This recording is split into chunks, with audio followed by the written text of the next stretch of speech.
All right. Hey, everybody. Welcome to today's webinar. As always, I'm just going to take a minute or two, let everybody get logged in, and I will go over a few notes in the meantime and introduce today's speaker. This is going to be a good class today. We have Pam Powers with us. She's the consulting Rosarian for the Arlington Rose Foundation. So she's going to be teaching rose pruning today, and I'll let her talk a little bit more about that in a minute. Before we get started, just a few notes for you guys, especially for those of you who might be new. Then since this is a Zoom webinar, if you have any questions during the class, you're going to hit that Q&A button on your Zoom menu, type those questions in, and there will be time for Q&A a little bit later in the class. We are expecting a big crowd today. So just know if we're not able to get to your questions, then you can follow up with us after the class. Pam, I believe are you going to be providing your contact information or the Rose Foundation? Yeah, absolutely.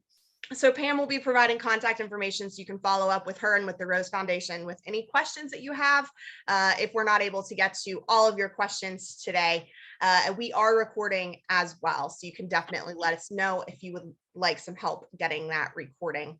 I think that is about it on my part. I'm going to keep things quick today, just so that we can give Pam the full hour, because I know you have a lot of information. Pam, as always, thank you for joining us. I know everybody looks forward to your classes. Good deal. Thank you so much. I appreciate it, Sally. Yeah, glad to be here today. The topic is pruning, and the first question is why prune? Why bother? And the answer is simple. It's for the health of the rose bushes, or for the health of any plant. That's why we prune. And not only is it for health, it's to shape the bush and get them growing in a pleasing fashion that you want to look at and be happy with, but mainly for health. So I'd like to go through some of the tools that we use to address pruning. And the first thing is pruners. These happen to be a Felco 6. They're for small hands. They're great. They last a lifetime. If you're prone to kind of leaving them out or losing them, like a lot of us do, misplacing them, you probably don't want to invest the money in Felcos. You could go with a less expensive brand, but these will last a lifetime. You have to keep them clean. The other thing that the other tool that I use is a folding saw, and I love the folding saw so much. Look at that. This is a Felco 600, and that's a pruning saw. And you use that for bigger canes that you don't have the muscle or the strength or the angle that you use with your pruners.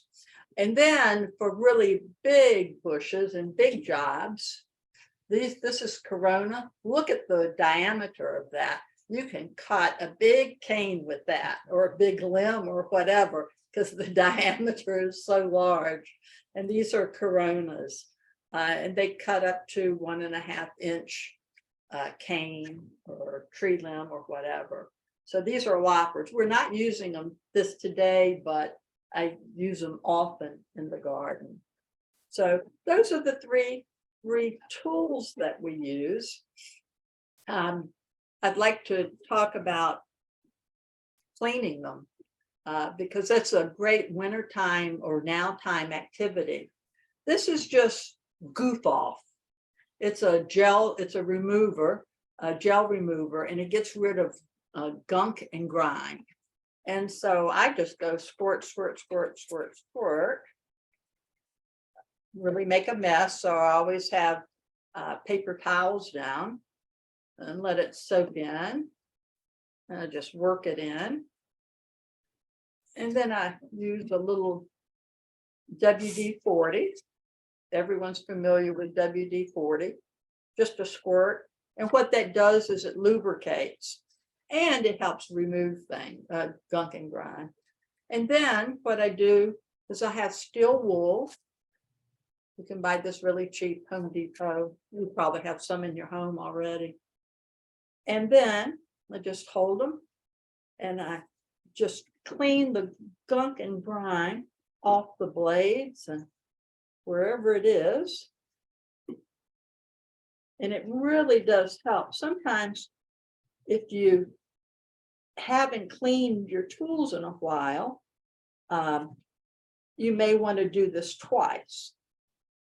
And it's a good thing to do while you're watching TV or, just idle work. And like I say, it's a great winter activity. Oh, yeah. This gets it good.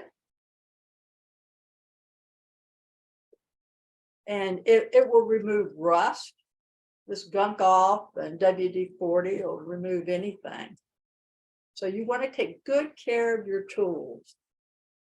Okay. So gunk off, WD-40, a little stainless steel.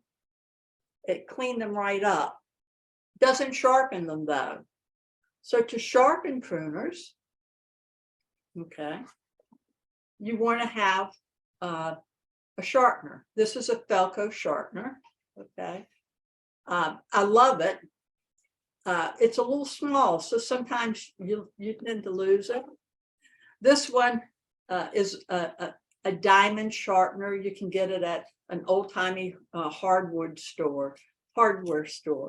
And what you're going to do is with your pruners, you're not sharpening this side. You're sharpening the beveled edge. Okay, that's all you're sharpening really. And so you're just going to, there's a tutorial on how to do it. And you're just going to make small circles on the beveled side. And you can, these are pitted a little bit. You want to get all that pitting out. One of our Rosarians is a chef, and boy, she values sharp knives. And you want to sharpen your tools. Depends on how much you use them. If you have 10 bushes, if you sharpen your tools, every month or every other month, that's good. If you have 1,000 bushes, you're probably going to sharpen your pruners maybe every week. So it just depends on use. The diming back is the same, and you're just going to strike. Just like that. And you've got it. I've got a good edge now. It is sharp. So I want to be very careful. Probably want to use gloves when you're pruning. I typically don't, but I recommend it, and particularly ones that thorns can't penetrate. So before we talk about specifics of pruning, let's talk about the pruning window itself. Whenever it starts to get warm, and we had a couple of very warm days here in Northern Virginia in February, and my phone blew up. People saying, I'm going to start pruning. Does that sound like a good idea? And I'd say, no, go sharpen your tools, make sure you've got your supplies, do an inventory, do those kind of activities, because the pruning window is not open yet. Now, I think we will have somewhat of an earlier spring here because we had a very warm January, very warm February, and it depends on how March shapes up if we'll, have an early spring. But typically, the guidance is you want to prune after the first forsythia in your neighborhood blooms, but you want to also look at the forecast. The goal is to prune when there is little fear of freeze. And I don't mean a tiny bit of frost for an hour, it drops down to 31, but I'm talking about, a hard freeze after you prune, because then you have to go and reprune. And then you've also jazzed up your bushes, because when you cut the bush, you're actually you're sending a signal to get things started. So in general, I use the pruning window of March 15th to April 5th, in that time frame. It's not when things start to push out, and we'll talk about that term, but your pruning window is somewhat predictable, but with some seasonal changes. I do pruning seminars a little ahead of that, just so people can learn the techniques so they can apply it when the pruning window does open up. Okay, so let's talk a few terms. I think I'll start with this one. Boy, this is spindly and straggly, and this is in a little 1-gallon pot. It's a rose I got. It's a rose bush I got at the end of the year, and I didn't have time to get it in the ground. Just too busy. And so I mulched it over and put it near my house and put it near a holly. And you can see it just did fine. It overwintered very well, but and you can see it pushing out. And when I say pushing out, this is a little bud eye. If you can see, oh, here's one that's very extended. So this is a bud eye, and there's a bud eye here, and they're equal distance, depending on the rose bush, all up and down the cane. And their bud eyes very low, and their bud eyes, throughout the cane. This is a cane, so bud eyes make or your next cane, and that's where your next bloom is going to come from. So these would be considered a leaf, and then in total, this is a leaf set, if you will. This is a 5-leaf set. And my advice when you prune is to prune to an outside bud eye. And again, it's the little pink emergent swelling. Some are very prominent because the ground has heated up and they're popping or they're emergent. Others, they're just little bumps. And I wish you could see this better, but we have all sorts here. We have some that are a little bump, and then we have like this one that is emergent to a cane. So, and these are canes, okay? And what I've done, I have a lot of mulch around this. This is a very special rose. It's Nephitos. This is the rose bush that has been identified as coming with the tomb of the unknown soldier from France, and made the trip all the way. There was a bouquet that was placed on the tomb of the unknown soldier in France before it was shipped to Arlington National Cemetery. And we, American Rose Society, has identified those roses as Nephitos. It's a beautiful white rose. It's classified as a shrub, and it's from the 1800s. So I wanted to really protect this, so I put a lot of mulch. So when you prune, you want to be able to see the base, because you want to kind of eyeball your bush from the ground up. So I'm just going to remove that, some of the mulch, so I can see it. Okay, so I'm going to start bottoms up, and I'm assessing the bush. And then what I'm looking for is, and I want you to remember this, dead, diseased, dying, crossing, spindly. And that's a pruner salute. I hold my pruners up and I say, I will take off dead, diseased, dying, crossing, and spindly. And I mutter and talk to myself when I'm in my own garden. And that's what I'm telling myself, dead, diseased, dying, crossing, spindly. So everything looks good, except here's some dieback. This is as brown as it can be. That's dieback. And so that's the only dead I see. Now I have a lot of crossing, things going in different directions. So I want to address that. And I'm going to address it by taking this off. Okay, because that's crossing and it's unneeded. Okay, this is spindly. So I'm going to cut it here. it's a slight angle. It's a 30-degree angle, a little bit above a butt eye is what I cut. Don't worry about that so much. You don't want to do a 100-degree angle like that and cut into the butt eye, but just a gentle 30-degree angle above a butt eye.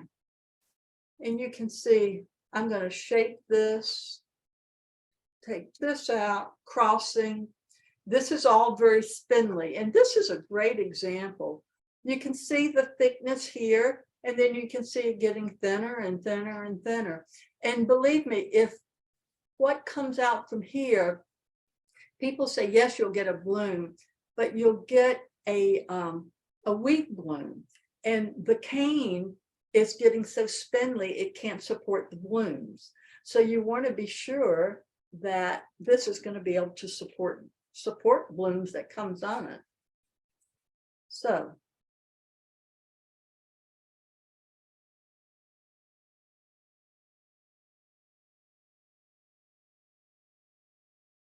here we go.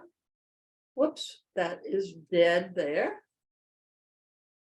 And because this isn't balanced in proportion, doesn't have to be exactly, but I don't like something short and then something tall because of shaping. So I'm just going to cut that a little more.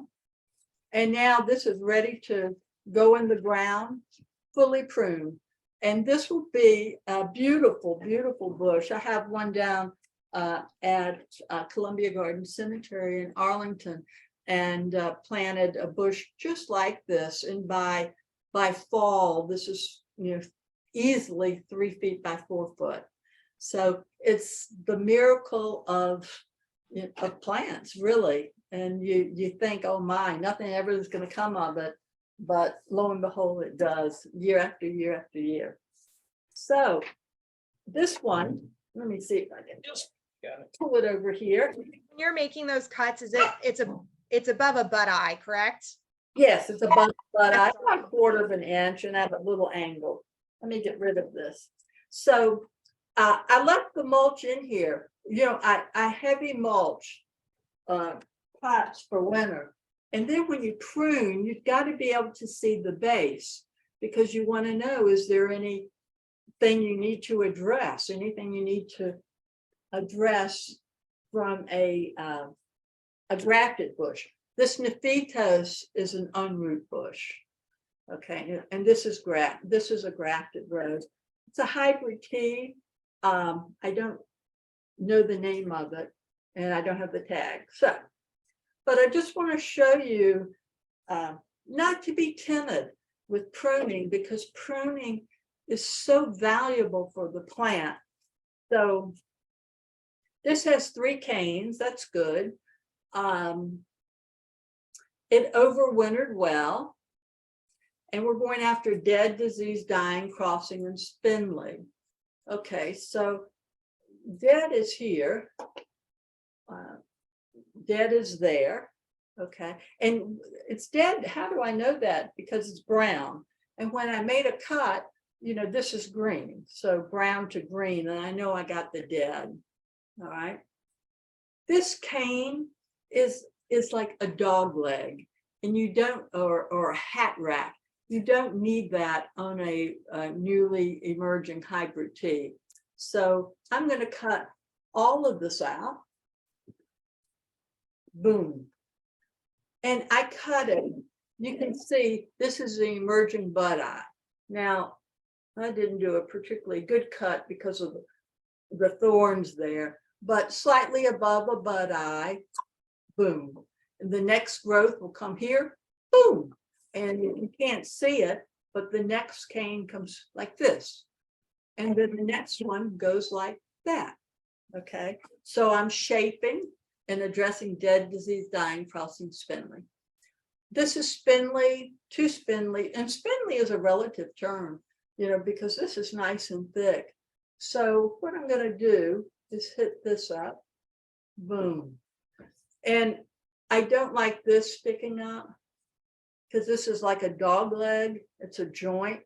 And so I'm going to cut that off. So look, I've got such nice growth, if you can see it. all along this cane, all along that cane, and all along this cane. And it just doesn't need this, because what comes from this would be spindly. And you don't want spindly growth. And this will push through new growth. Also, I want you to realize too that roses are about energy, and the goal is to force that energy down in the bush. And what will happen is new basal breaks, meaning new bud eyes, will emerge straight from the bud union. And that's what you want. You want growth coming from the bottom, not from the top. So we're sending messages all throughout the bush for growth to start at the bud union. Okay. So that's a hybrid tea. I know we have a lot of David Austin fans. I think I can get it. You got it. Yeah. Okay. We have a lot of David Austin fans. Woo! And David Austin bushes, you know, they're shrubs, and they grow without the proper pruning. They grow very aggressively and kind of willy-nilly. So you really need to shape them. And this one is in dire need of shaping. And I'm looking at the bottom to see how this overwintered. This is Lady of Shalott. It's a beautiful apricot David Austin rose. Now, to my dismay, temporary dismay, this cane is dead. This has died. It's brown. It's brown at the bottom. And when I prune it, whoops, we'll see that it's dead. I don't know if you can see the end of that, but there's no life in this. So there's no reason having this hanging around the bush. We cut it off, and by cutting it off, we're going to allow new growth to occur. So that was one key. And I see we've got some dieback, dead disease dying. Okay, and you say, oh, there all go all those flowers. Well, you see, this is dieback right here. And it's dying back all the way down. So this maybe it would live for maybe 2 or 3 more weeks, but this dieback has already gone all the way down. So it's no reason to have it. Dead, disease, dying, crossing, and spindly. So that's a good example. This one, I'll tell you why I'm cutting this off. It got broken right here at the base. So prune it off. It's not going to re-heal. It was broken. Looks like it was broken in transit. Okay. I've got dieback here.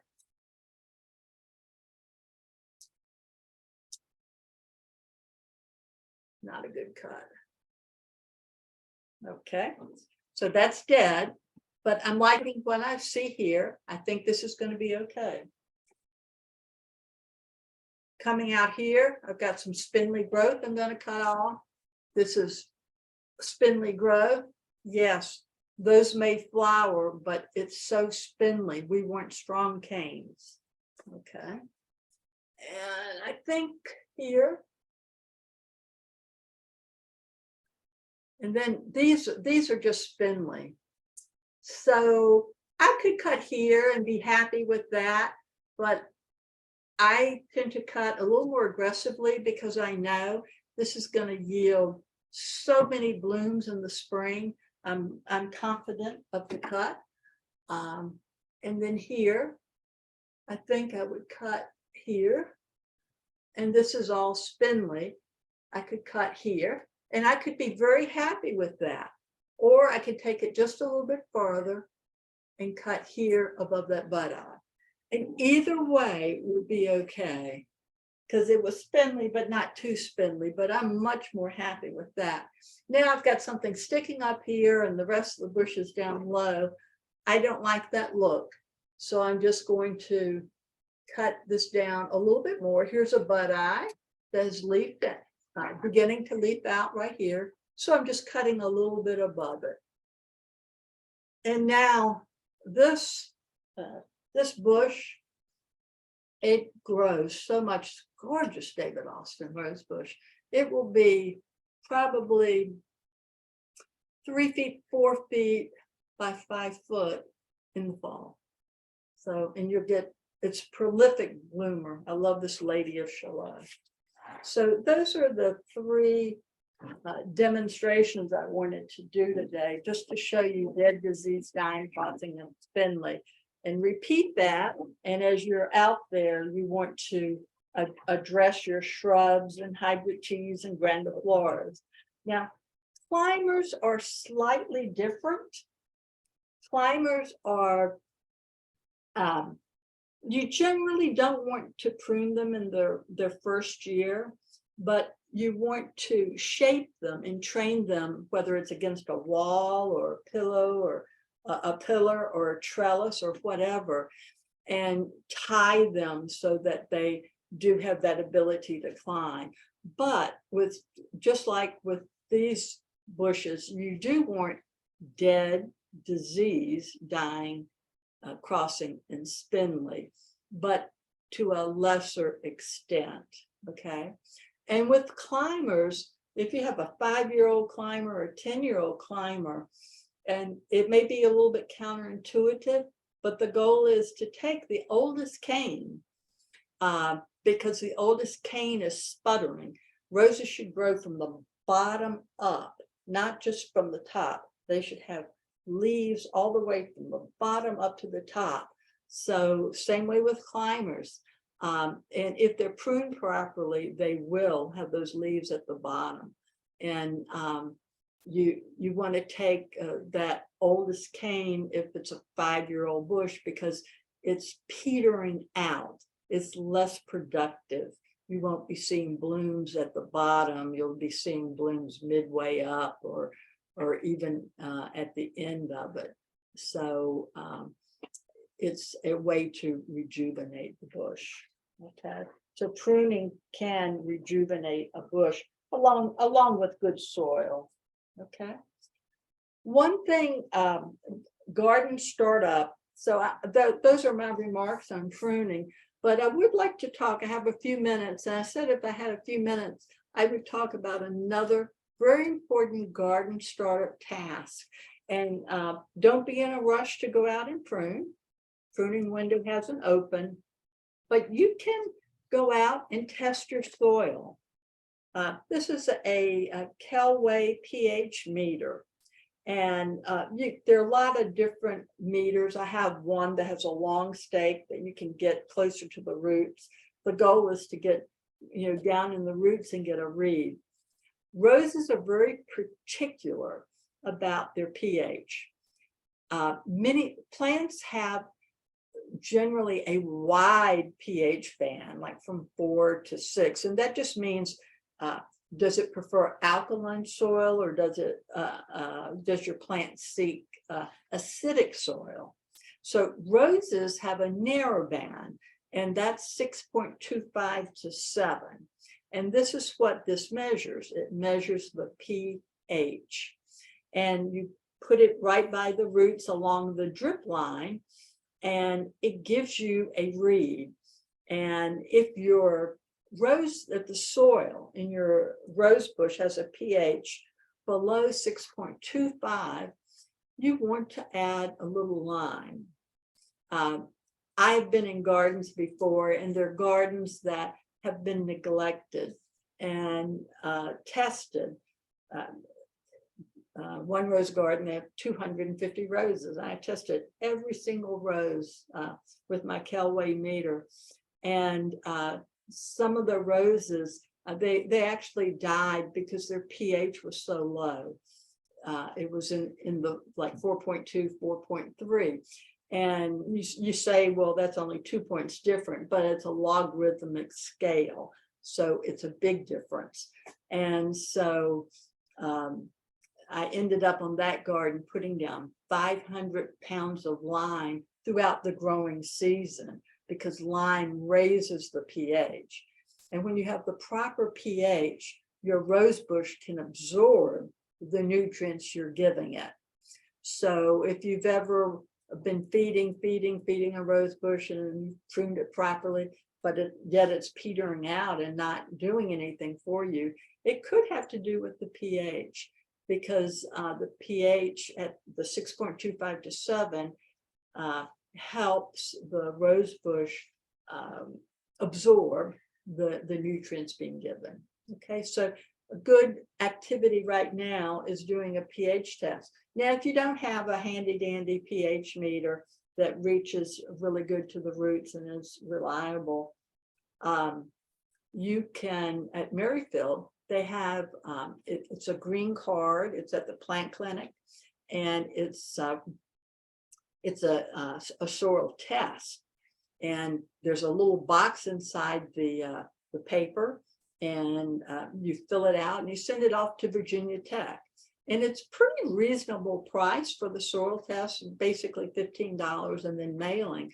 And you can do a sample from your garden, or you can send it from one bush, you know, however you want to do it. There are instructions on how to do the pH test, and they do a thorough read, and they not only tell you pH, but they tell you the nutrients, if you've got high levels or low levels, and what you may need to do to correct it. And it's a service for any plant, not just roses. And it's always good to do a soil test, you know, once every 3 or 4 years, but just an official soil test for all your nutrients, but particularly as a startup activity. It will really, really help to know what your pH is on your rose bushes. Okay, Danny, would you mind to? I'm just going to share with you a couple of slides. Go ahead.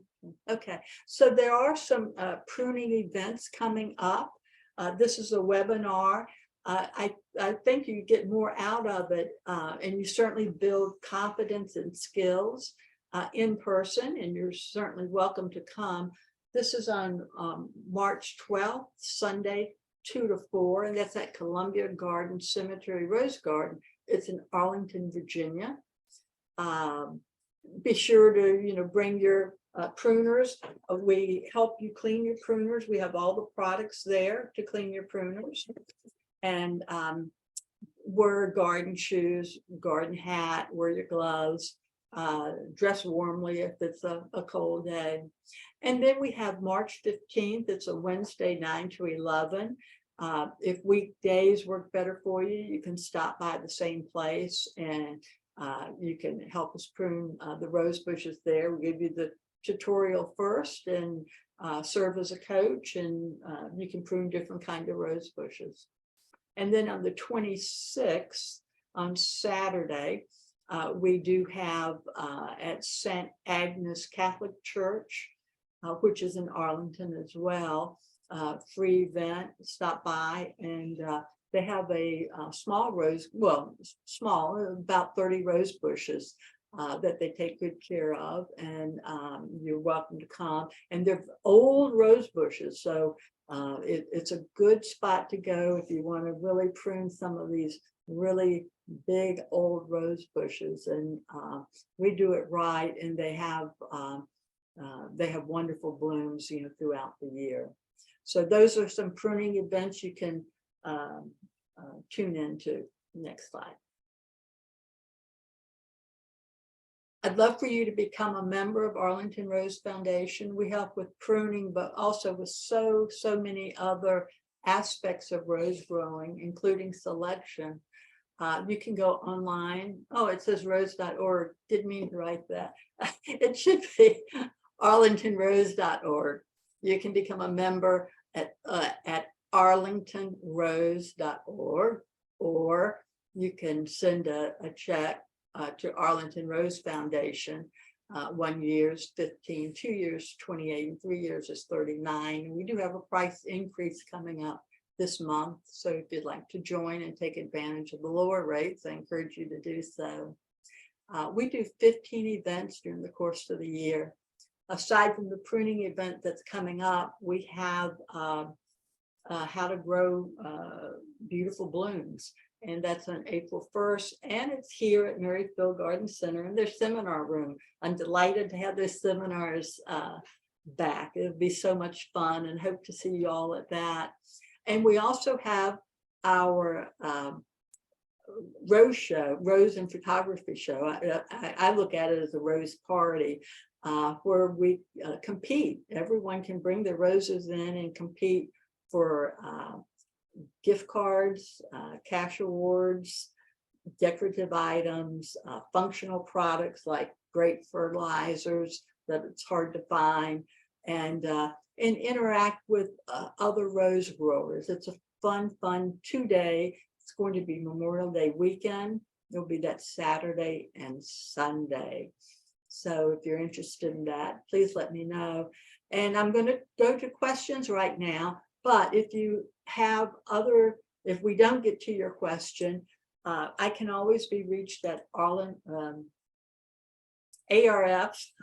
information, ARF, Arlington Rose Foundation, information at AOL.com. So ARF information at AOL.com. I'll turn it back over to Sally.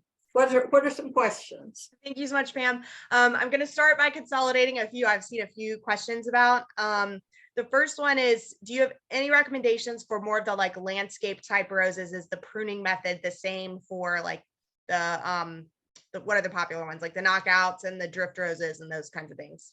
Absolutely. You know, it's very similar. As a matter of fact, I help with pruning back it's roughly 250 drift roses and knockouts, and we cut them back because they get very, very, very spindly.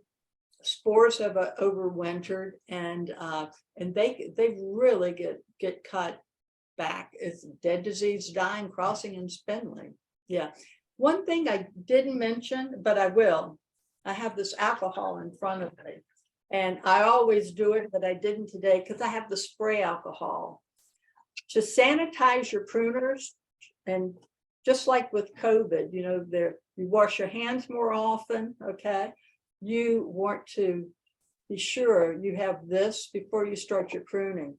And it made me remember that, you know, with these drift and knockout roses, there's all sorts of, you know, disease lurking. You can't see it, but overwintering spores are there, and even some, once the ground warms up, some pests will arise, and so much is carried on your pruners. So I always have this, my spray on alcohol, and I sanitize my pruners several times throughout the day so I don't carry diseases from one bed to another, or actually from one client to another. Okay, go ahead. That makes sense. Yeah. Okay, next question. Same rules apply. Long-winded answer. Same rules apply. Got it. Same rules. When exactly, can you repeat when the pruning window is? Like, when can people start pruning? Generally speaking, in this area, we're in Northern Virginia, we're in Fairfax. If you're out in the, you know, hinterlands, it's going to be later. If you're in DC, it's sooner, because the ground warms up sooner because of all that radiant heat. And so I use in general, you know, March 15th, you know, through April 5th. But again, if you're in DC, you may be pruning a week earlier. If you're out in the hinterlands, out in the countryside where it doesn't warm up as quickly, you may be pruning a little bit later. Okay. I have helped people who miss pruning, and for the health of the bush and for the look, for to make it be beautiful. I have pruned in May and even in June. They don't like to be pruned when they're hot. They sulk and they pout, and the cycle takes a lot longer for them to cycle through getting new blooms. But you always want healthy bushes. And dead disease, dying is doing no good. So you can prune that at any time. Okay. All right. Next question. For the people who got really excited when the weather warmed up and pruned roses, there were several of them. what do they do? Do they need to take some extra precautions to protect their roses right now, or do they just hope that it doesn't get too cold? What's the Yeah, well, we will have some nippy weather. The thing is, if you can always go back out and reprune. It's extra work.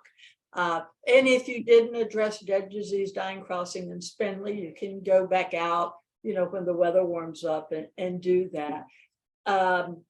You definitely want to keep mulch around your roses, and you may see some dieback, at the end of your bushes, or your new growth may be nipped by the frost, and certainly you need to cut that off. So more than likely you'll need to reprune. Okay. All right, next question. I don't know about this. Is there anywhere you can go to get your pruners sharpened for you rather than you doing it yourself? The old-timey hardwood stores, they used to do that. Yeah. But that doesn't exist now. They will sell you, their sharpening tools, or you can come to one of our pruning classes, because we bring all of our sharpening tools and we pass them around and we show you how to sharpen and how to clean and all of that. So there is no service that I know of that will do sharpening. Yeah, I don't know either. We'd probably have some people who could help you at the plant clinic too. If you came in, they could probably show you how to care for the pruners there. They could walk you through it. Yeah, walk you through the process. Yeah. Let's see. Okay, if you want to relocate roses in your garden, when is the best time to do that? Would you do that before they start growing, or would you do that another time? That's a great question. And I move roses around anytime. You kind of want to avoid the hot weather. And the only reason I say that is because it's hard to keep the water. It's hard to water. You run out of time, you don't water them, and they die. So spring is always a great time, the end of March. I'll be planting a good number of roses, the end of March, moving them around the end of March, April, great time. Just try to avoid, the 90-degree weather, 100-degree weather, because you'll be miserable and your plant may be miserable too. You want to be sure that when you transplant, that you use, you really water it in real good. And there's some soil amendments that will help that bush transplant well. One is micro remedy.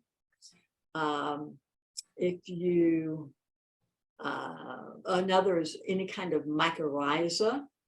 Okay, and I know Maryfield sells Pro Mix, which is a peat and perlite combination soil, very light and airy, and that has mycorrhiza in it. And then another good item to use transplanting is humic acid. It's liquid and it sounds acid and rose. It's just old vegetated plant material. And all those things, mycorrhiza, humic acid, and micro remedy, help with transplanting. That's a little off of pruning. So, and that's something we'll cover in our Growing Beautiful Roses workshop. Go ahead. I got some interesting info for a variety of locations on pruning, tool sharpening. Ace Hardware Fairfax, McLean Hardware, Ayers Hardware, and the Roaming Stone, which apparently is good. McLean Hardware. Okay, that doesn't surprise me because they have everything going on there. Okay. Yeah, we've got people are volunteering where they know does sharpening services. Oh, that's wonderful. Good. I don't know any of these places. So this is just from people who are on the call. So good deal. But it's actually easy to sharpen your own. Yes. Okay. Now with that, back to can you repeat the product you were using to clean the pruners? Is that called Goof Off? Yeah, and I like this Goof Off. That's what it's called. Goof Off. It's inexpensive. You get it at Home Depot, but it doesn't have to be this brand. It just has to be a gel that removes gunk Okay. and adhesive and sticky stuff. And this really works well, goof off. And then this is just WD-40, and it removes, gunk as well. And it also lubricates. So I find the combination of these two to be very effective. And then if you add the still wool and really work at it, you'll have really clean tools. Okay. All right, let's see. I'm trying to see how many questions we can get to here. They're pouring in. Okay. It looks like when you're pruning a lot back. Is there any point at which you're pruning back like too much? No, if something is dead, I mean, you want to cut the dead out. And if the dead goes back, as in this case, to the very base, you want a clean cut right to the very base. So no, this actually shapes the bush, helps the bush. Now, you can see the size of these when I brought them in, like knockouts or David Austrian shrubs, that are maybe 4 feet wide, 5 feet tall. This is one of the things that's good to see it, real life, because those need hard pruning as well. Would I take it back, to 2 foot? Well, I take dead, I take anything that's dead, it goes, dying goes, disease goes. But when I'm done with those bushes, they have a smaller footprint. Okay. But they're not as extreme as what you see here. Again, unless there's a lot of dead, disease, dying going on. Got it. Okay, so that actually probably rolls into this next question pretty well. This is kind of a scenario that I think is good to walk through, since we got a few people who are dealing with this. With the relatively warm winter we've had in the DMV, is it too late at this point to heavily prune a 4 foot by 5 foot tea rose bush that I planted 5 years ago and have largely allowed to grow wild, producing many long spindly canes? I'd like to cut it back to the height you've done in this seminar to grow a healthier, thicker set of canes, but I don't want to kill the bush. Andrew, doing a great job today. Thanks. Thank you. You won't kill the bush. Okay. Again, pruning using a dead, disease, dying, crossing, spindly, you're not going to kill the bush at all. And you say it's a tea bush you've let grow wild. It's time for a haircut. Okay, it's time for a haircut for me. It's time for a haircut, for your rose bushes. And it will do them good, and it will reward you incredibly. And you want to shape that bush as you go, because I'm sure there are a lot of spindly items on it. And instead of the rose being nice and perky, your blooms may go to the end and go because the cane can't even support the blooms at some point, and you don't want that. Okay. Go for it and don't be afraid. All right, that's good advice. Okay, next, similar kind of scenario. I've never done proper rose pruning. My rose bushes look more like trees. The top is green, but the bottom part looks like a tree trunk and it's brown. What can I do? Well, okay. So if you have brown canes, and then there's a difference between an old cane and a dead cane. And if you're unsure, what I tell people to do, if I don't know that this is dead or alive, and I'm not going to cut, from the very bottom, I'm going to maybe go a quarter way down and look. And if it's brown, okay, that's dead. If it's green, I'm saying, aha, this is just an old cane. And I need just to pare it down to make those bud eyes burst. See, you're trying to push the energy down. So if you've got these, first thing is it old or is it dead? If it's dead, it needs to go, because that way you're allowing the new growth to emerge from the bottom of the bush. Okay. If it's just an old cane, you probably need to pare it down, and you need to assess, is this non-productive because it's dying, or is it still have some life in it? So if you don't know, you certainly don't want to take a 8-foot cane and cut it down from the bottom. You want to go a quarter down and say, is it green or is it brown? Oh, it's brown. Okay, let me cut here. Oh, that's brown too. And then you may work your way and actually have to take the whole cane, or you may find the green point and you say, oh, okay, so this will give it new life, more of a gentle treatment. Okay. Next question about fertilizer. Is Miracle-Gro water soluble rose fertilizer a good fertilizer to use? And how often should I fertilize during the growing season? That depends on a lot of other factors, and let's stick with some pruning questions. On April 1st, we'll address that. No problem. Okay, I may need some clarification on this question. I have a climbing rose which only bloomed the first year, but then it says, and it has bloomed. I wonder, it must mean I have a climbing rose that bloomed the first year and it has not bloomed for the past 8 years. Is that a pruning issue, do you think, or something else? Well, it could be one of three things. It could be a pruning issue. It could be a soil/pH issue, or it could be a pest issue. Okay, so prune it properly this year, and what you want to do and test the pH, make sure the pH is 6.25 to 7, but also there's a pest and it's called midge, and it will eat an emerging bud before it has a chance to bloom.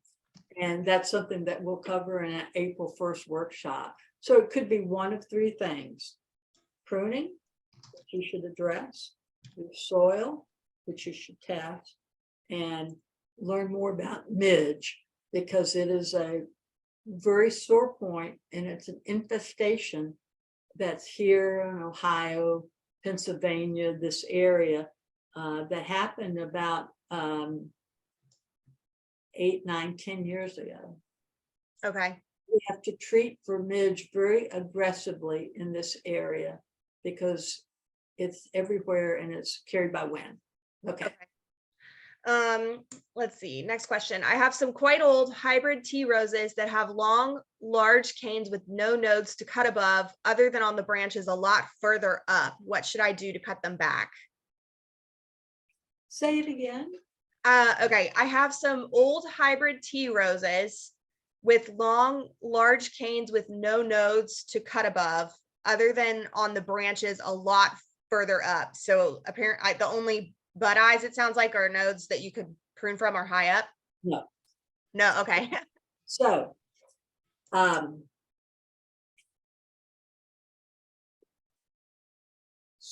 this is an emerging bud eye. This is a leafed out bud eye. All up and down this cane at equal distance, wrapping around the cane, there are bud eyes. They're little bumps, and they're there. When you prune, you activate the lower ones. And they may not be as prominent as the ones up top, but they are there. You can feel them with your fingers. If you look real close, you can see them. There's little swelling or protrusions, so they are there. And sometimes you can feel them before you can see them.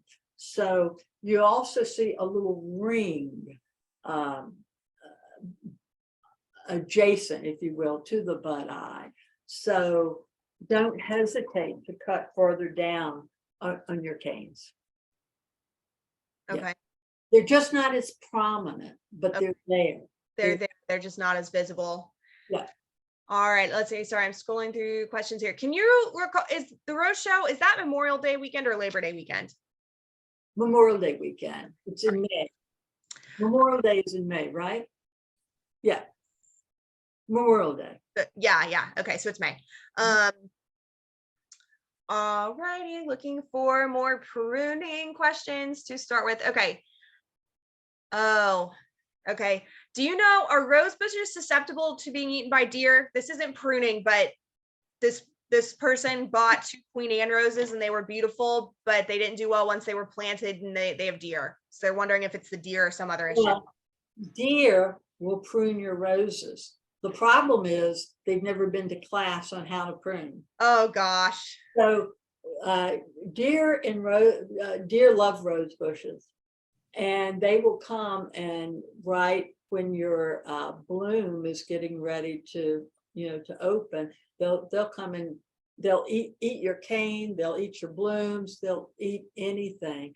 And so you really have to deer protect, and I'll be covering that in the April 1st seminars, how to protect your rose bushes from deer, because they're rampant here. And there are several methods. It just depends on the kind of your time and resources to Definitely. Yeah. But so I'll take that question because deer prune and they haven't been trained. Yeah, so like that might be something. If the deer are pruning the flowers, then that's a problem. Yeah, and for anybody too, if anybody's experiencing issues with deer, roses obviously is another thing, so I'll leave that to Pam, but we do have resources for people who struggle with deer eating their gardens. We offer some classes on that. We have recordings of classes on it, so I'm happy to share whole hour-long classes on dealing with yes, unwelcome deer browsing your flowers. Alrighty, let's see here. Okay, so if you prune and then we end up getting a freeze, will the rose bush be okay? Or will that put you, that's when you would have to go back through and prune again, maybe? You probably will have to go back and re-prune, because it may zap think about, you're going to have tender new growth, and when you prune, you're encouraging that growth to emerge.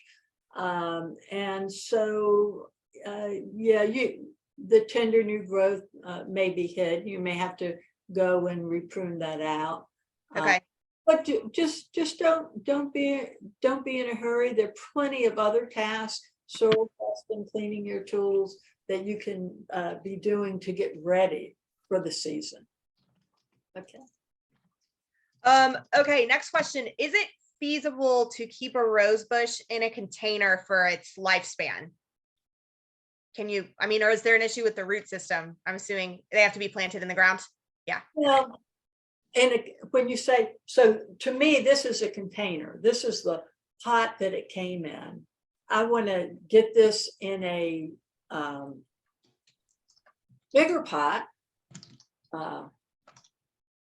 big pot, 24 by 24, or I want to get it in the ground, because it will not do well in this pot. It may do well for a year in a pot, but keep in mind, roses, they're very durable, and many roses can last 20 years with proper care, 20 years, 30 years. I was just talking with Rob Cap, who's here at Merrifield, and he said his garden is going on 30 some years. My garden is going on 30 some years. I don't lose rose bushes, but because proper pruning is a big deal in the longevity of your garden, and along with other care. Okay. All right. I just realized it's 1 o'clock. So I've got to respect everybody's time. We still have a ton of questions. They keep rolling in, y'all. I'm sorry, we're not going to be able to get to them today. So send your questions, please, to Sally or to me at arfinformation@aol.com. I am sending that into the chat so everybody can see that. arfinformation@aol.com. Or to me, I will forward any questions you have to Pam. I do not try to answer questions on roses. You don't need to worry about that. So I'm going to send out my address. Very timely in answering your pruning questions. Yes. Yeah. Thank you so much, Pam. I know everybody appreciates having you on and that you're willing to come in and answer questions and help people grow their roses. A couple of things for you all. We will be sending out a link to the recording tomorrow along with a coupon, and I will include, Pam, if you don't mind sending me those dates, or actually Danny, who's there helping, he can send them to me. And I will send those out in the email as well for everybody so that you all have those dates. If you want to, you can always ask me for a copy of the recording or of any other class recording. You can also visit our YouTube channel.